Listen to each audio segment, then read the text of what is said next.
I love football. I started playing when I was 12 years old, and it has been a dominant presence in my life ever since. From youth football to high school and college, and now as a coach, football has played a huge role in shaping me as a person. Recently, I achieved my dream job of becoming the varsity line coach at my high school alma mater.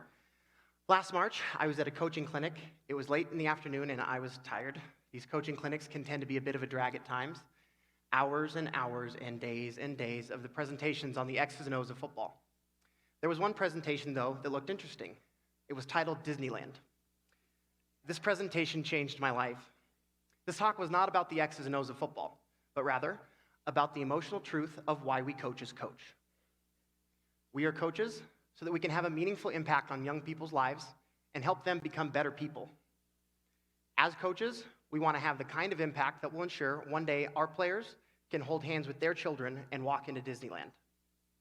The moral of this incredible message was this: as coaches, we can preach to our players that it is more important for them to be better people than it is great football players, but if we are not honest with them and do not practice what we preach, it will never work. In other words, teenagers are adept at sensing bullshit. As coaches, we must be willing to share our truth. And sharing our truth is the only way we can have the kind of impact we truly want to have. The coach who gave this presentation, his truth was that his son became a drug addict due to the bullying and pressure he was subjected to from his dad being the head football coach at his school in Eagle, Idaho, a program that at the time was not very successful. I went from a presentation on how to run the power against a 3-4 defense to the most honest, emotional, and inspirational talks on coaching philosophy I had ever heard. So it got me thinking, what's my bullshit? What is unique about me that I bring to the table that will have a meaningful impact? What is my truth? My truth is this: I am a former college football player. I am a current high school football coach, and I am gay. I battled with this truth for a long time, personally, professionally, and certainly in my coaching and athletic career. It was an identity crisis that had a tremendous impact on my life. Long before I heard this presentation on Disneyland, I thought about coming out in football. In the beginning, I told myself, you are gay, and you will take it to the grave. Now, I've come a long way since that day.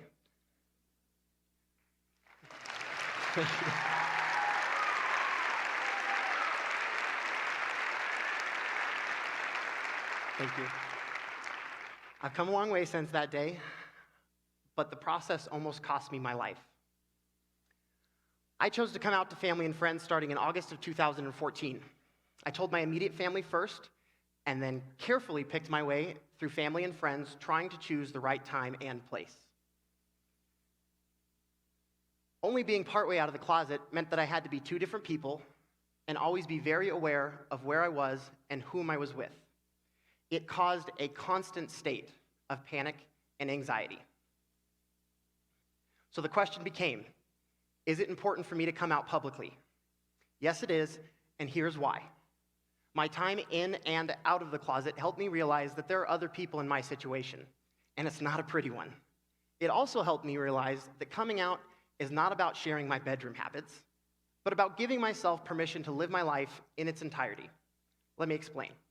After talking with one of my fellow coaches, he told me, Bud, I don't talk about my sex life with players. Why would you? And it's a legitimate question, but a common misconception about coming out.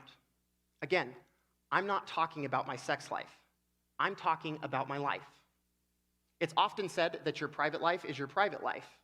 But imagine you were put in a situation where going virtually anywhere and doing very normal, healthy human activities with your significant other could have substantial consequences on your life, reputation, and career. You gain a very new perspective on what your private life actually is. That's how being in the closet affected my life. It was quite literally a closet. No space, no freedom, and no comfort. It's a suffocating lifestyle with measurable effects. It wore me down until eventually I was abusing alcohol and prescription medication to keep my anxiety in check. It was a horrible time in my life. When you're put in the situation of having to live a double life, it strips you of dignity and normal coping mechanisms. At that time, the only place I felt somewhat safe was at home. I was living with my parents, who have been nothing but supportive, but I did not feel comfortable bringing guys around them yet. So there I was. No safe place, no place to be myself, facing a new lifestyle I didn't know how to navigate. The anxiety and depression were inescapable. And I responded the only way I felt I could at the time: drugs and alcohol. Football teaches so many great life lessons to those who play or coach: perseverance, toughness, respect, self-esteem. But the one negative thing that it does teach is that being gay is not okay. To be frank, the word faggot is used almost as much as the word football. There is a misconception about the prominence of gay men in football, and it has serious consequences. I am the perfect example of this issue. An all-state player in high school, a 2-year varsity captain among a select few in school history to go play for a top-tier Division I football program, the youngest line coach in the history of the school, and I was ready to kill myself because I thought even though this program was like a second family to me, I feared they would shun me. It was a crushing weight that I was carrying with me all of the time. Months and months of sleep deprivation, severe anxiety and depression, and honestly, a lack of the will to live began to catch up with me. It was too much, and I was desperate for a way out, any way out.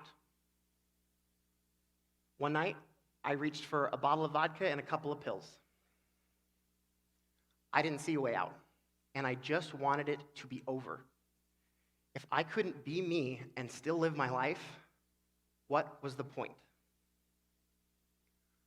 I passed out on the bathroom floor, and my mom found me.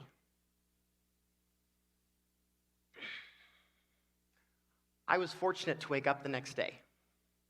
I escaped an overdose. It was the scariest moment of my life.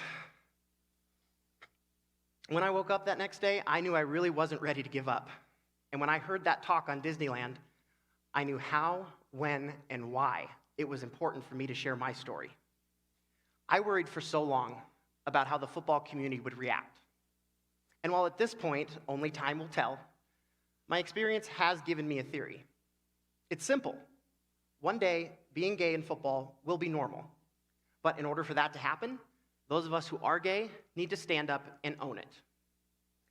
The coaches I know are perfect examples of this. I have been met with nothing but love and support from my fellow coaching friends. But now the challenge is to change this, and not just on the private level. The odds of a gay teen or young adult abusing drugs, alcohol, or experiencing anxiety, depression, or even attempting suicide are drastically high. When it comes to football, the social norm that we've created leaves many without hope. We've made incredible progress in the equal rights movement under the law. But now we must tackle a different problem: social equality and the message we send to young people who play football. Continue to use sports to inspire, connect, and to share a positive message. A healthy person cannot live life in the dark. And if you're out there, stand up and own it. Thank you.